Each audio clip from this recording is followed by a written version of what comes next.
De volta para uma conversa de peso hoje com a professora, também historiadora, escritora Diva Walser-Kuhn, a gente comentando sobre esse belíssimo material. Lançamento agora 12 de setembro, é isso? Foi, 12 de 12 de setembro. setembro lá na nossa Fundação Sheffield, né?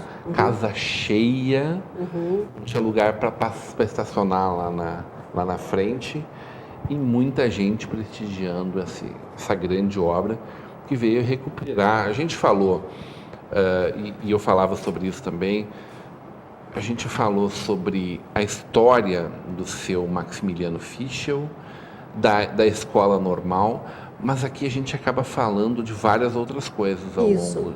Eu tenho nesse livro contextualiza toda a história daquele momento, de vários momentos, na verdade. Alguns capítulos de algumas pessoas que estão ligados com essa história. E uma dessas pessoas é o Leopoldo Petri. Né? Outra é o Kurt Walser, outra é o Alceu Feijó.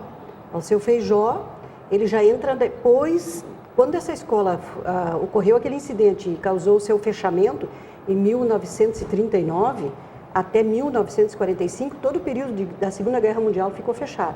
Com 6 anos ali que não existia, não existiu nada, o prédio fechado. Ficou fechado. 2 famílias ficaram residindo lá, lá na escola normal, para manter assim, e também para evitar um pouco de, talvez, uma invasão, mas nem se imagina uma invasão naquela época das de hoje, né? Mas é só para manter lá, então era a família do seu Carlos Ertal, e a família do senhor Josef Werkmeister, pai do Siegfried Werkmeister. Ficaram morando ali. Em 1945, após o término da Segunda Guerra Mundial, essa entidade, Sociedade Popular, não quis mais, não estava mais motivada a reabrir a escola normal. Então, eles resolveram vender por uma bagatela para o Estado, aquele imóvel de 11,23 hectares. E assim, o Estado compra esse imóvel e inicia-se uma nova etapa, que é uma fase de uma escola estadual. Aí inicia com uma escola técnica a nível de ginásio, inicialmente. E também num estilo de internato. E aí, nessa fase, os professores estaduais, por exemplo, temos um que é muito conhecido na nossa cidade, é o Alceu Feijó. Deu aula lá. Sim, Alceu Feijó, formado no Parobé, né, técnico Parobé, em Porto Alegre. Foi um professor de mecânica lá, né? Inicialmente foi 2 vezes interino, diretor interino, né?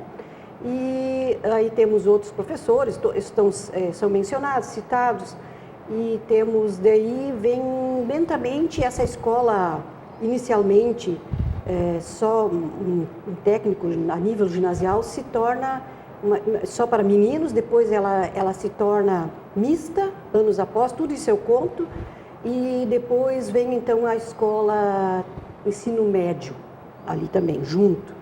Nós tínhamos 6 cursos de ensino técnico a nível médio. Hoje, atualmente, não temos mais nenhum. Então, nós vivemos um período assim esplendoroso da escola, que tinha uma formação invejável. As matrículas, vagas eram disputadas, assim como eram também as vagas para o 25 de julho, né? Isso.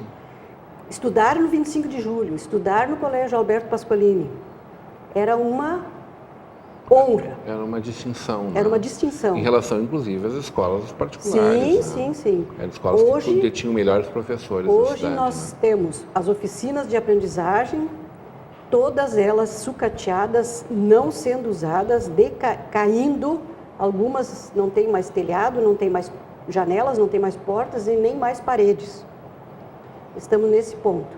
Então, assim, hoje nós vivemos um triste momento dessa escola que está na UTI. E é curioso a gente lembrar aqui que tem toda uma trama aqui, né? Que, na verdade, não é uma trama de ficção, é uma trama da história da vida real, né? Real. Estamos envolvendo aqui a igreja também, né? A igreja católica que não fez muita vontade de que ficasse aberto o colégio naquele momento, é isso mesmo, né? um secretário estadual de educação que estava naquele momento aqui passeando por Novo Hamburgo. Estava passeando. E infelizmente foi no meio da tarde convidado para estar presente lá e acabou na comemoração, ouvindo esse E discurso. se ofendeu com aquela homenagem feita aos imigrantes Foi alemães. lá e pediu a cabeça do colégio para o governador do estado, e dias depois o governador, ouvindo as autoridades eclesiásticas, acabou decidindo. O governador Walter Jobim, né? Não, na oportunidade? Não, deixa eu pensar. Que época foi isso? 1939? Não era o Walter Jobim. Walter Jobim foi o secretário era o Coelho de Souza. O Coelho de Souza. O Walter Jobim foi na inauguração do Estado. Quando se iniciou... já na reabertura da escola? Meu Deus, agora me esqueci o nome do governador. Não tem problema. Eu tenho ali o nome, não me lembro mais. Me deu um branco. Não tem problema. O que acontece aí? A gente tem aqui Reinaldo Hahn. A senhora fez uma referência quando a senhora esteve aqui conosco no Estação Hamburgo, por exemplo. Conta a história de um grande luthier que nós tivemos aqui na nossa região. Reinaldo Hahn. Mundialmente conhecido. Mundialmente conhecido, e a filha dele também. Ele era nascido em Montenegro e ele veio a Novo Hamburgo para que a sua filha, a Merice Hahn, pudesse se aperfeiçoar nos estudos de violino, né, de música. Ele era um construtor de violinos, um luthier. E eles moravam na frente quase do antigo São Jacó, que hoje é o Campus 1 da Fevale ali. Depois na altura do Swan Tower, a segunda casa. Na esquina tem a casa da família Schally, e daí do lado, ali tinha uma casa que hoje não existe mais. Eu ainda vi essa casa. Agora hoje tem um prédio numa casa nova.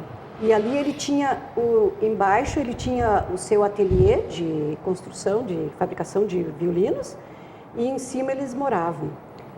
Diva, o nosso colégio Pasqualini está caindo aos pedaços, no bom português. Qual é o futuro que vai ter esse estabelecimento, hein? Pois é. Aliás, na verdade, ele não é mais do que um mapa da nossa educação. Em geral, né? Não é só aqui no Novo Hamburgo, nem no estado, é no Brasil, né? Então, nós temos uma triste situação e nós temos, assim, algumas pessoas idealistas que estão, assim, começando a lutar para que esse enfermo aqui saia da UTI, para que não sucumba. É um prédio lindíssimo, né? O prédio é lindíssimo. O prédio, aquela parte frontal, foi tudo bancado pelo consulado alemão. E depois a outra parte que vai mais para trás e as oficinas o Estado que construiu. Mas então existe um grupo de pessoas assim idealistas que estão assim agora começando a ver o que podemos fazer. Bom, qual é a situação? Nós temos também uma associação dos amigos do Pasqualini, onde pessoas que são ex-alunos, ex-professores, amigos, simpatizantes da comunidade em geral, se encontram, dão sugestões para fazer alguma coisa, o que podemos fazer. E a gente sabe que nós não podemos fazer nada sem a força política. Sem a força política. Então, por exemplo, uma coisa que nós temos, já pensamos o seguinte: o Estado ele não consegue dar conta de manter aquela escola, todo aquele imóvel, como é o desejado. Mas, afinal de contas, essa escola está dentro de Novo Hamburgo, é da comunidade. Então, o que nós precisamos? Nós precisamos agora fazer um contato com os novos gestores de Novo Hamburgo e precisamos criar parcerias. Por exemplo, nós temos uma grande área, nós temos um campo lá, um campo que é usado para esporte, para futebol, enfim. É um campo, ele precisa ser cortado. Ele precisa ter, nós não temos mais nada lá, não temos nem pessoas para fazer isso, esses cuidados assim com o terreno, com as coisas, com o campo, enfim. Então, parcerias com a prefeitura, eu sugiro. Vamos pedir, a prefeitura ela tem máquinas para cortar, para roçar, para isso. Isso a prefeitura pode fazer.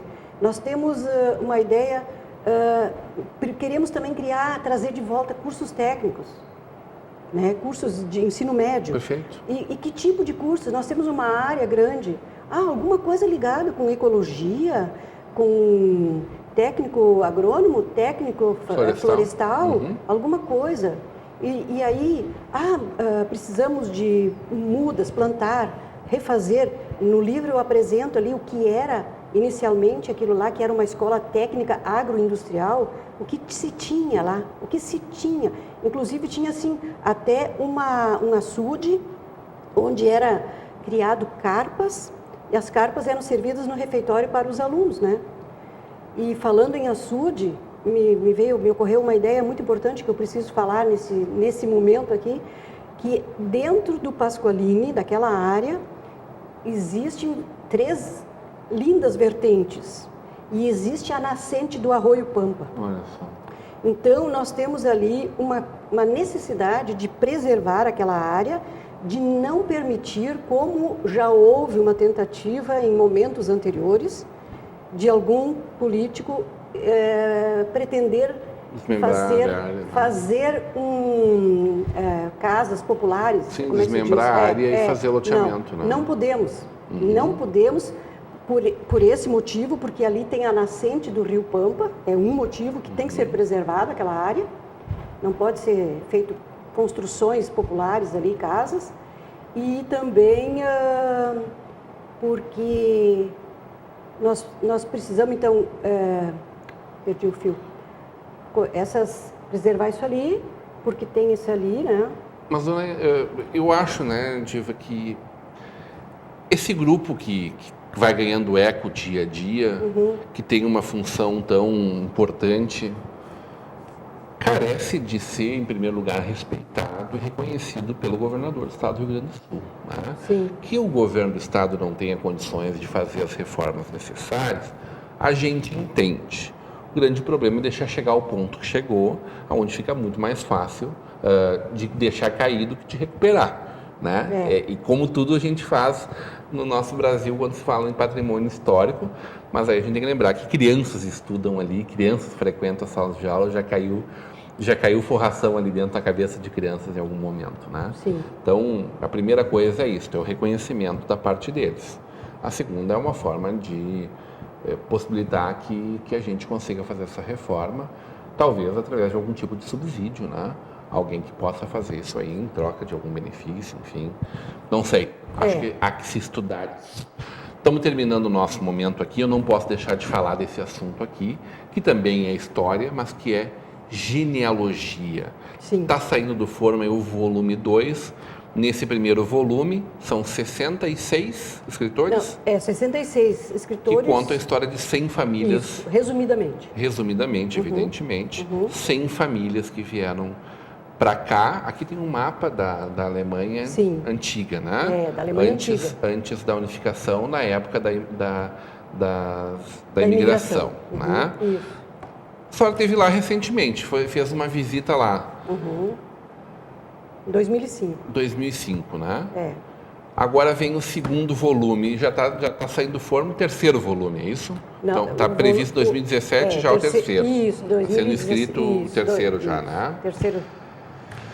O que a gente tem que aprender com a Alemanha, e aí sem pensar num ufanismo ou num nazismo, nacionalismo extremado que não é a nossa pátria, mas que é uma pátria que pode nos ensinar. Quero que a senhora deixe uma mensagem final para os nossos telespectadores, trazendo esse paralelo do que a gente tem que aprender com essa Alemanha que deixou seus filhos virem para cá, porque lá não conseguia cuidar deles, né?